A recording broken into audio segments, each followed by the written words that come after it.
आज मी एप्पे बनवलेले आहे मिक्स डाळींचे. बघू शकता एकदम छान रेसिपी आहे. तुम्ही सुद्धा नक्की ट्राय करा. सर्व डाळ मी रात्रभर भिजत ठेवलेले होते. आता मिक्सर जारमध्ये काढून घ्यायचं, पाणी नितरून घ्यायचं, हिरवी मिरची, लसूण, कोथिंबीर टाकून द्यायचं. मिक्सी जारमध्ये पिसून घ्यायचे सर्व डाळ आणि बॅटर तयार करून घ्यायचं. बघू शकता तुम्ही असं सर्व डाळ पिसून घ्यायचं. त्याच्यानंतर चवीनुसार मीठ टाकायचं, हिंग टाकायचं, लाल मिरची पावडर टाकायची, धना पावडर टाकायचं, हळद पावडर टाकायचं, लाल चटणी पावडर टाकायचं आणि जिरा पावडर टाकायचं आणि त्या बॅटरला चांगलं मिक्स करून घ्यायचं. बघू शकता तुम्ही. त्याच्यानंतर पॅन ठेवायचा गरम व्हायला एप्पे.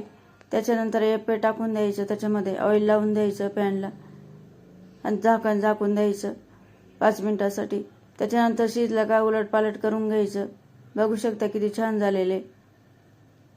अजून 2-3 मिनिटं शिजू द्यायचं आणि त्याच्यानंतर काढून घ्यायचं. काढून झालं का सर्व करून द्यायचं. रेसिपी आवडली असेल तर नक्की सबस्क्राईब करा चॅनलला आणि कमेंटमध्ये मला कळवा कसं वाटलं तुम्हाला माझी रेसिपी. एकदम सिंपल रेसिपी आहे आणि झटकापट बनून जाते. रेसिपी आवडली असेल तर लाईक नक्की करा.